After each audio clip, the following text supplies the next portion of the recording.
Hi, I just learned that Seattle, you guys have really different style with South Bay Area. So I'm Uly. I'm the director for the Startup and Taiwan Startup Connect, which support by Taiwanese government, 国发会 National Development Council.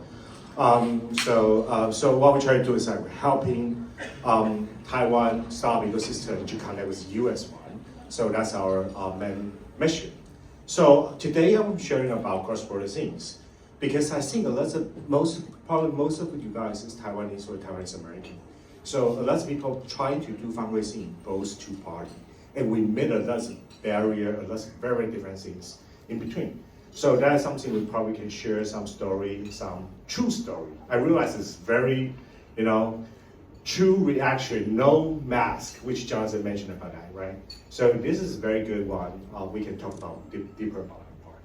So introduction myself very quickly. I'm director for Startup and Taiwan Startup Hub. And also I'm an investor as well. We do have a small venture, we call it adding venture. We do cross-border investment, Taiwan and U.S. We do have 2 portfolios in Taiwan and around 15 portfolios in States. And also I'm the mentor for Plug and Play. So before that, was joined different company and start my own company as well. So like Series B, Series C, Series A, and fundraising by myself, and the public listing company, and the internal venturing. So that's my journey before being a VC. And right now, I also have a podcast, actually 2 podcasts. One is in Mandarin called 戏骨在线. That one is on the 数位时代, main channel 数位时代. And the other is an English one, it's called Taiwan and Taiwan. So we try to feature like 2 sides, which in Mandarin one, we're trying to introduce like barrier or generally in the States, what happened in the startup ecosystem, go back to Taiwan. And then also trying to do in the English one, trying to feature more like Taiwan's startup ecosystem, like what happened with.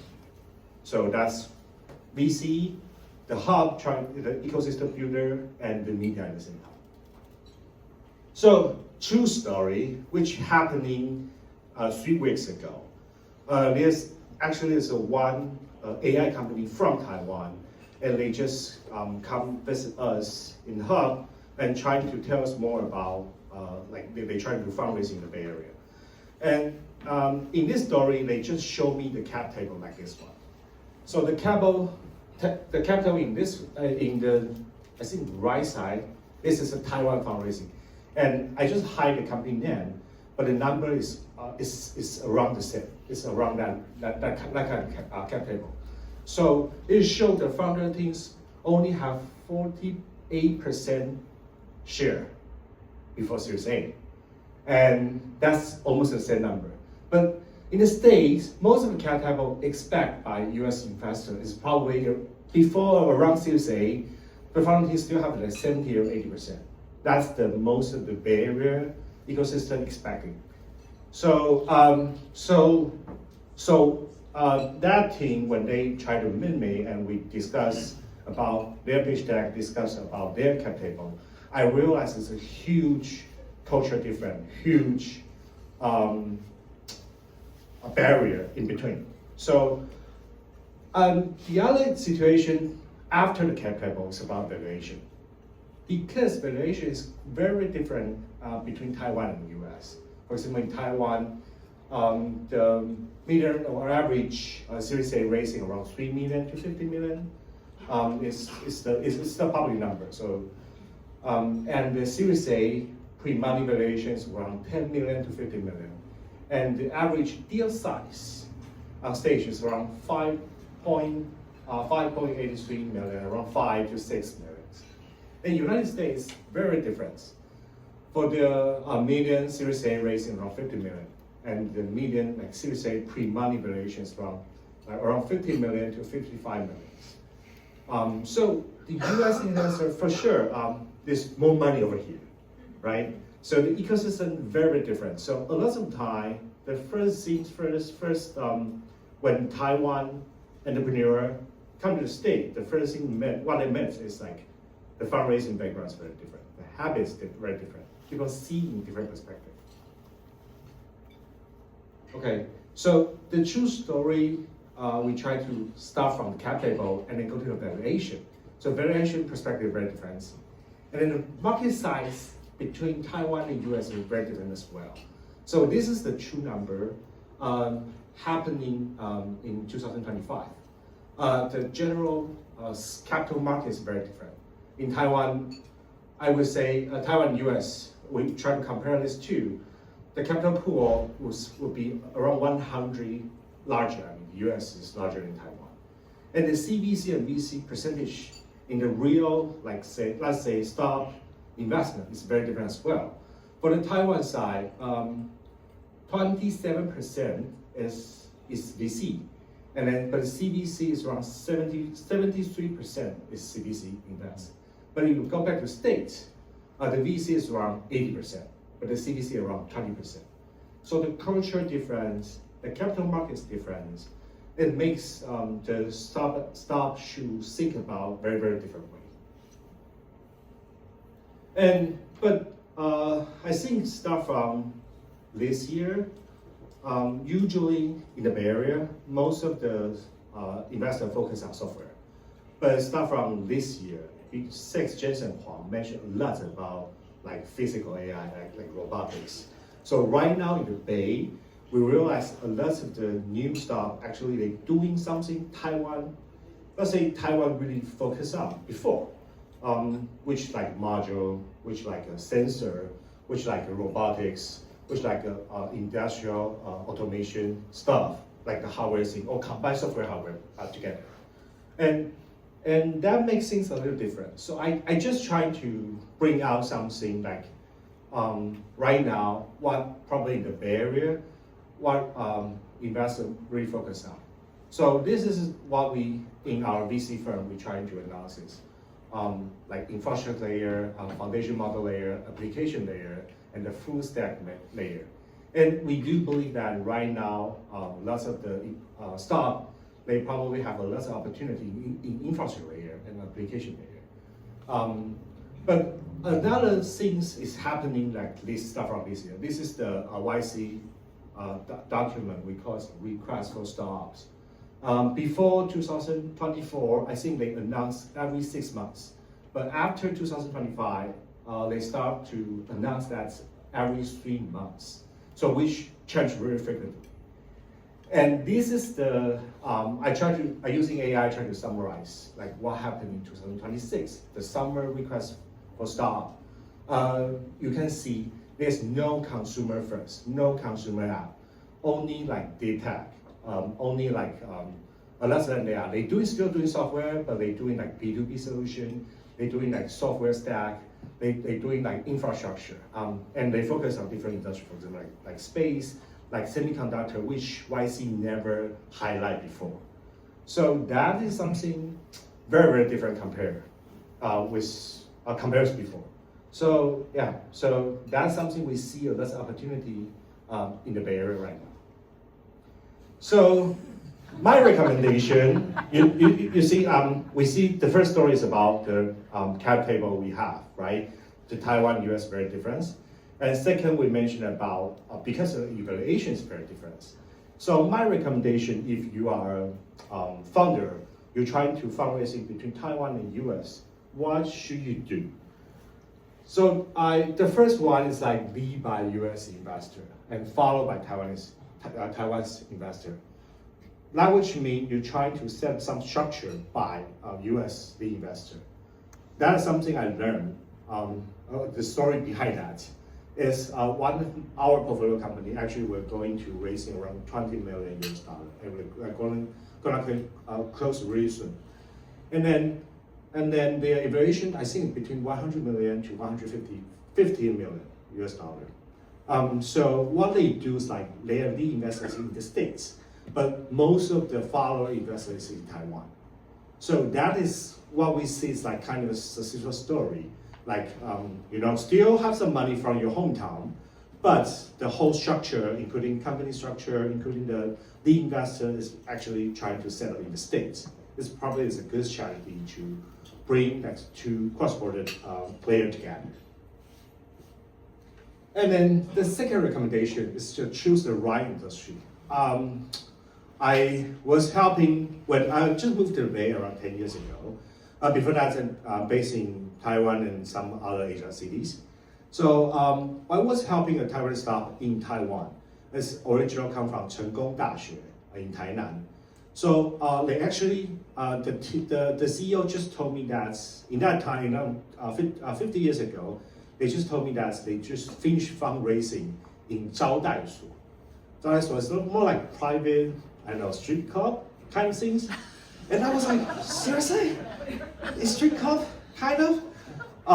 But this is true because what they do is they're doing the LED, like special material for the LED. So the people who he faces, the potential investor actually is from 新竹竹科, like Hsinchu Industrial Park. So every deal happening in Taiwan actually focuses on semiconductor hardware things. So as you can see, if you choose your topic, it's more talk about hardware, semiconductor, supply chain, or like AI server, then Taiwan is a good market because the capital market know that. They give you higher PSP ratio, and then the CBC and VC know that. So they will give you higher evaluation than the States. But if, in the States, the PEPS ratio is quite good, 25, 27 times. But they focus on like AI, software, semiconductor equipment as well, but they more focus on software and AI things. It's not like in Taiwan. So we see a lot of like Taiwan startup like trying to bit fundraising in the States, but they are doing like AI server, like module, like IC, those kind of things. And they didn't, to be honest, they didn't have a very good record so far. But if they go back to Taiwan, they can easily fundraising in 招待所, just finish a very decent run in Taiwan. So what I try to highlight is like finding the right battlefield, finding the right places, and especially depending on your industry. So advertising time, 工商时间. Okay, we are Startup in Taiwan, Silicon Valley Hub. We're trying to connect both sides. So what we try to do, like we have the co-working space, we do have the event space, and we do have the mentorship, networking, and the community events. We do every month around 50 to 20 events every month in our space, and working with all kind of partners. Right now, our mentor group is around 50, and our staff team members around 100, and the networking partners around 100 as well. Community member, which means the organization we're working with, including VC, incubator, accelerator, and all kinds of institution organization is around 200 as well. And the event we host around 220, and the annually event participate is around 5,000. So that is how we support. If you are Taiwanese founder, Taiwanese American founder, or your business, you are not Taiwanese or Taiwanese American, but if your business is like highly relevant about Taiwan, we'll welcome you to join us, our members. So our members, like we helping you to matchmaking with the industrial mentors, professional service like banking, accounting, lawyer. We also helping you to using AI to doing business sales and development things. And also we have hosting different events, including demo day, block party, office hour, like industrial briefing or like gathering and CEO roundtable. And then after that, we will frequently check your status and helping you to like, connect with the VC, angel investor, or even investment banking.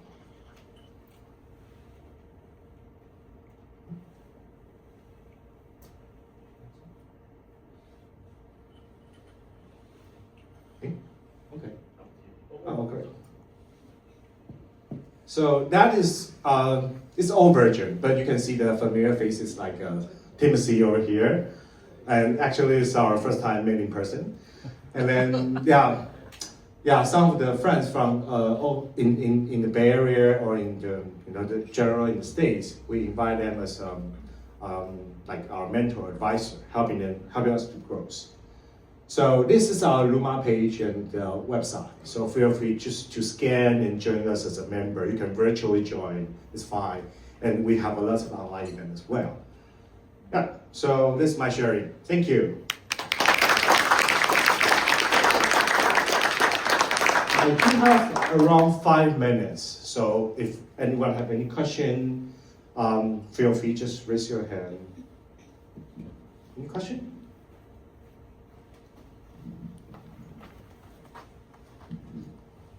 Thank you for a presentation. I think you have a great insight into the cross-border of how different countries are thinking about AI in different ways. I think it's fair to say, outside of the Silicon Valley and Bellevue bubble that we live in, that overall there's a lot of skepticism of Americans about AI. What I've heard and read is that in China, they are very optimistic about AI. Can you talk about where Taiwan is kind of in the middle? Are they leaning more towards the skepticism side, the optimistic side? And I think it's important to know these different geopolitical thoughts as a lot of these startups are indeed dealing in the AI industry now. Thank you. Yeah. It's just my personal perspective, okay? I will say in Taiwan, generally, people really happy to see, lots of business from AI server. So right now, I would say most of the capital market player, they focus on AI server as hardware business. And compared to China, I think China right now more focused on their own AI, like foundation model and robotics in the same time. But Taiwan, I think still focus on semiconductor and server so far. So that's their, or let's say Taiwan's traditional and foundational industry. So I didn't see a very strong move or like big move in the industry so far. Yeah, that's my personal answer. Thank you. So I'm curious about your opinion of hiring for talents from Taiwan potentially for founders in the US because of cost effectiveness, really smart and hardworking people there. Just want to know your opinion about that and experience you want to share. Yeah, we're helping a lot of US companies trying to set up office in Taiwan. So we try to do cross-border things like inbound and outbound at the same time. I would say most of right now, most of the founder from US company, they are really happy to see, set up the RD team in Taiwan so far, because to be honest, in Taiwan, people lower pay for an engineer, the cost is kind of can be reduced, and working asset is very good, the quality is very good. That's what we learned. So yeah, so far a bunch of model working kind of good. One CPO company with our help, they set up their office in Hsinchu. They trying to do their mass production for chips. The other software company with our help, they set up an office in Taipei. They recruit around 30 engineers in Taiwan, and so far it's okay.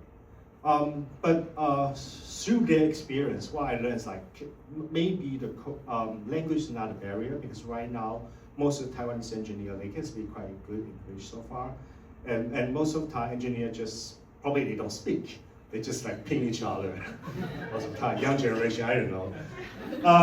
But the cultural barriers still happen over there. That's what you mean.